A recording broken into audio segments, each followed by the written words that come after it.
Bismillahirrahmanirrahim. Assalamualaikum warahmatullahi wabarakatuh. Alhamdulillahirrabbilalamin. Wassalatu wassalamu ala asyrofil anbiya'i wal mursalin wa ala alihi washabihi ajmain. Puji syukur senantiasa kita ucapkan atas kehadirat Allah Subhanahu wa taala yang telah memberikan kita limpahan karunia serta nikmat yang kita rasakan pada saat hari ini, sehingga kita masih diberikan kesehatan. Tak lupa pula salawat serta salam kita haturkan kepada junjungan Nabi besar Nabi Muhammad SAW yang sama-sama kita nantikan syafaatnya di hari akhir nanti. Yang kami hormati Ibu Suparti selaku dosen kuliah embriologi tumbuhan dan teman-teman yang berbahagia. Kami dari kelompok 5 akan mempresentasikan materi mengenai embriogenesis pada spermatofita, yang beranggotakan saya sendiri Anggistiani Febrian dengan NIM akhir 074, Agna Berlinti Anjani dengan NIM akhir 075, Adisa Rizky Nastiti dengan NIM akhir 077, Laila Nurdayanti dengan NIM akhir 078, dan Muhammad Yodi Al-Faid dengan NIM akhir 079. Baik, untuk materi yang pertama yaitu mengenai perkembangan, akan disampaikan oleh Saudari Agna. Padanya dipersilakan. Baik, mungkin saya akan menjelaskan tentang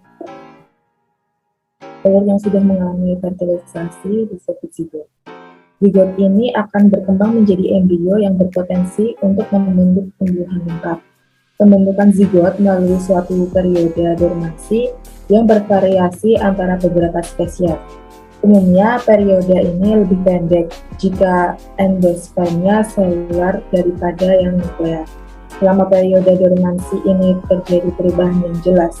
Segera setelah sindami, vakuola yang besar pada zigot mulai mengecil. Hal ini menyebabkan ukuran sel juga tereduksi. Ukuran zigot berkurang menjadi setengah dari asalnya selama hampir 24 jam setelah polinasi. Penurunan ukuran sel menyebabkan akumulasi sitoplasma pada ujung kalaza di mana pembelahan pertama zigot terjadi.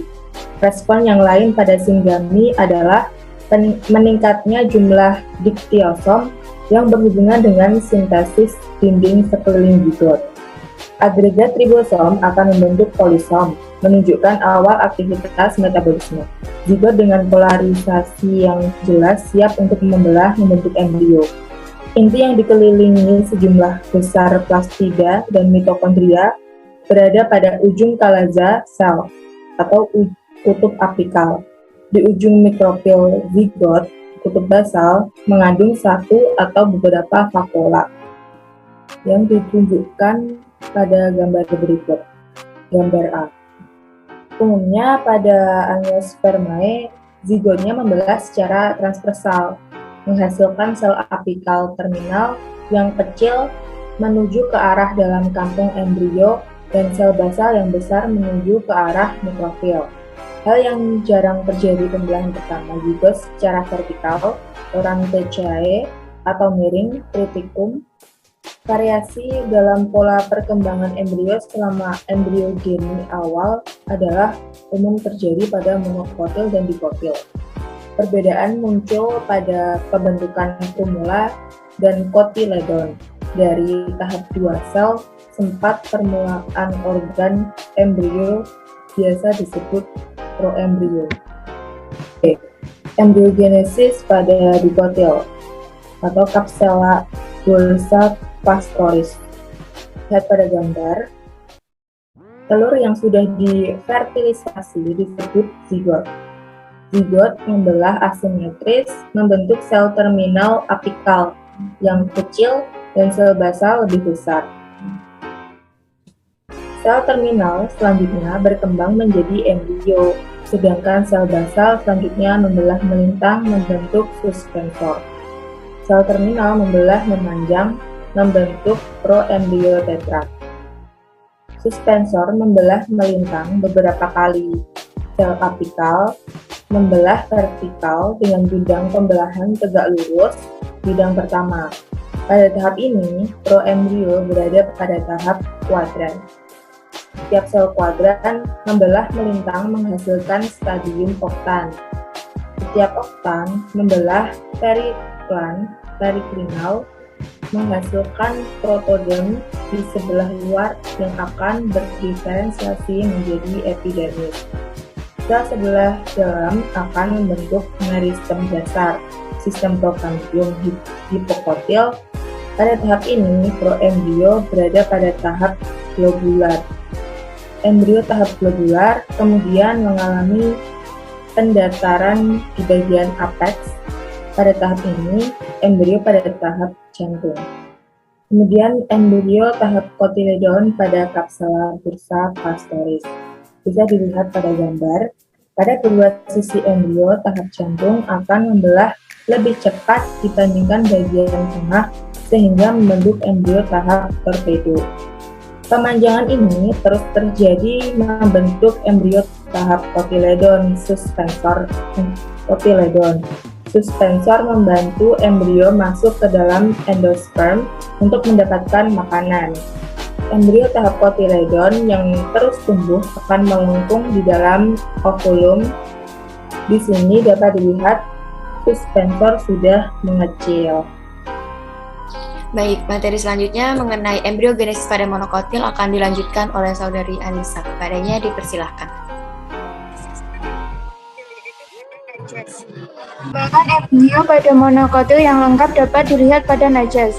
Zigot membelah melintang yang asimetris membentuk sel apikal yang kecil dan sel basal yang besar. Sel basal membesar tanpa membelah membentuk oosterium sel tunggal. Seluruh embrio berasal dari sel apikal. Sel apikal membelah melintang menjadi 2 sel. Sel D membelah melintang. Bentuk embrio tahap 4 sel yang linear. Pada sel C dan M terjadi 2 kali pembelahan vertikal membentuk 2 deret sel masing-masing 4 buah sel. Bagian Q terdiri dari 4 sel yang disebut kuadran. Kuadran Q membelah berklinal membentuk 4 sel luar bakal dermatogen mengelilingi 4 sel aksial. Sel pada deret M membelah vertikal dan memanjang, kemudian membentuk proembrio tahap globular. Proembrio menjadi berbentuk oval. Bagian tengah membentuk pemula plerom. Pada bagian Q terjadi pembelahan yang lebih cepat dari sel sebelahnya, yang mengubah kesimetrisan pada proembrio. Pertumbuhan yang cepat pada deret Q membentuk kotiledon tunggal.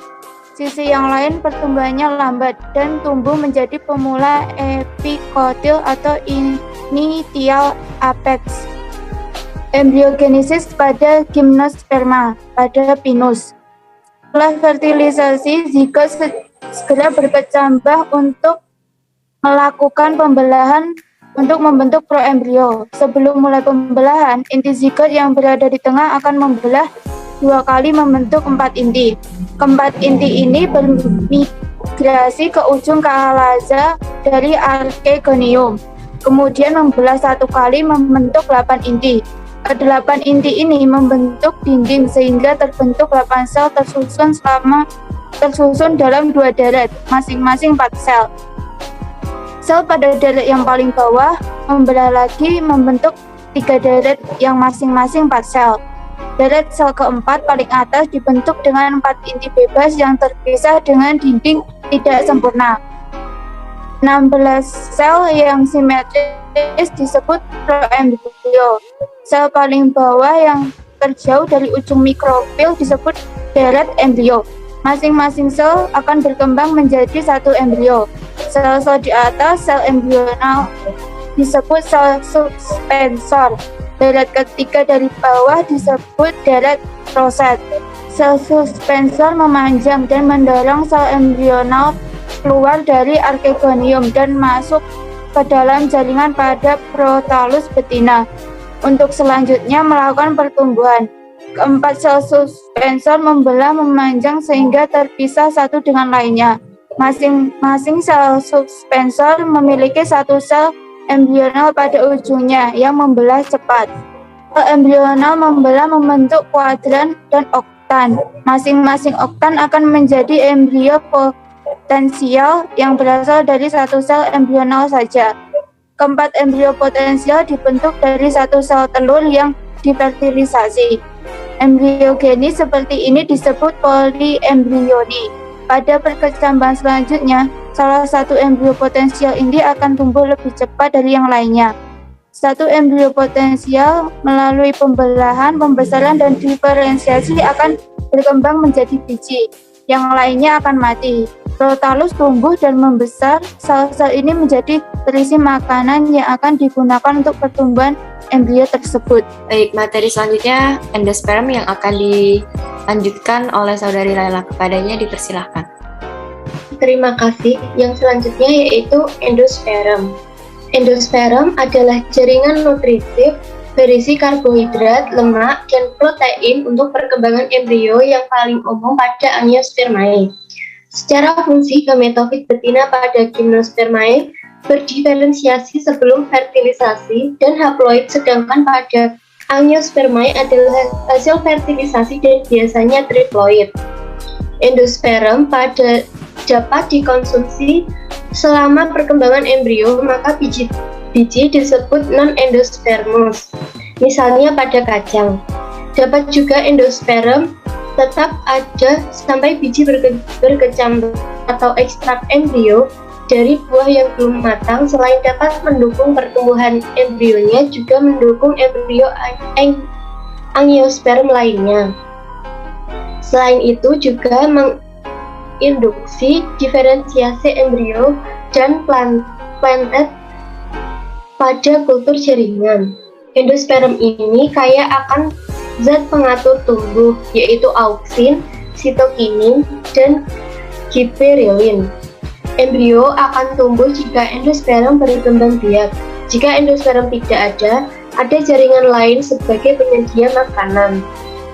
Selanjutnya, perkembangan endosperm yang pertama yaitu endosperm nuklear. Tipe endosperm ini pembelahan inti endosperm primer tidak diikuti oleh pembentukan dinding, sehingga di dalam kantong embrio terdapat beberapa ribu inti bebas. Kondisi ini dapat dikonsumsi oleh embrio yang berkembang atau menjadi selular. Pembentukan dinding sentripetal, yaitu dari tepi ke pusat, tingkat selulorisasi sangat bervariasi. Umumnya endosperm akan berbentuk selular, tetapi pada caseolus selular ini terjadi hanya di sekitar embrio. Tipe ini ditemukan pada 61 familia Angiospermae. Yang kedua yaitu endosperm selular. Tipe ini ditandai tidak adanya tahap inti bebas. Pembelahan inti endosperm primer diikuti oleh pembentukan dinding. Pada tipe endosperm ini umumnya dapat ditemukan haustorium pada ujung kalaza atau mikropil atau keduanya. Tipe ini ditemukan pada 72 familia Angiospermae baik dikotil maupun monokotil, yaitu pada Araceae dan Lemnaceae. Yang ketiga, endosperm hyoidal. Tipe ini ditemukan pada 17 familia Angiospermae. 14 diantaranya adalah monokotil. Inti endosperm primer bergerak ke ujung kalaza, kemudian membelah menghasilkan dua sel yang tidak sama besar. Sel yang kecil pada kalaza tetap tidak membelah atau dapat membelah satu atau dua kali. Dapat tetap sebagai inti bebas atau kadang-kadang menjadi seluler. Sel yang besar pada ujung mikropil akan membentuk inti bebas. Selanjutnya yaitu polyembryonik. Polyembryonik adalah adanya lebih dari satu embrio dalam satu biji, tetapi embrio ini tidak selalu menjadi dewasa atau matang, tetap berkembang atau berdegenerasi. Polyembryonik terbentuk karena satu, pembelahan pada polyembrio yang dilihat pada gambar 1. Zigot membelah tidak teratur, membentuk kelompok sel yang tumbuh simultan dan membentuk beberapa embrio yang dapat dilihat pada gambar A. Polyembrio membentuk tunas kecil yang dapat berfungsi sebagai embrio yang dapat dilihat pada gambar B.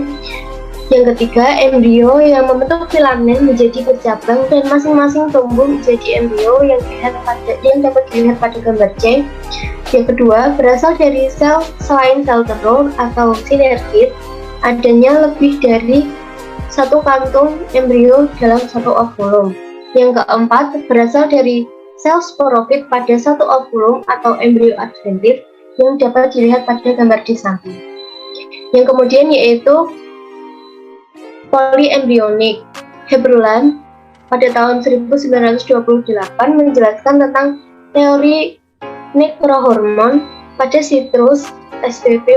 Polyembryonik terjadi karena satu, hibridisasi, yang kedua gen resesif, yang ketiga umur pohon, yang keempat pembentukan buah, yang kelima makanan, yang keenam arah percabangan pada Mangifera spp disebabkan oleh adanya gen resesif. Baik, itulah tadi presentasi dari kelompok kami. Banyak kurangnya kami mohon maaf. Kami akhiri. Wassalamualaikum warahmatullahi wabarakatuh.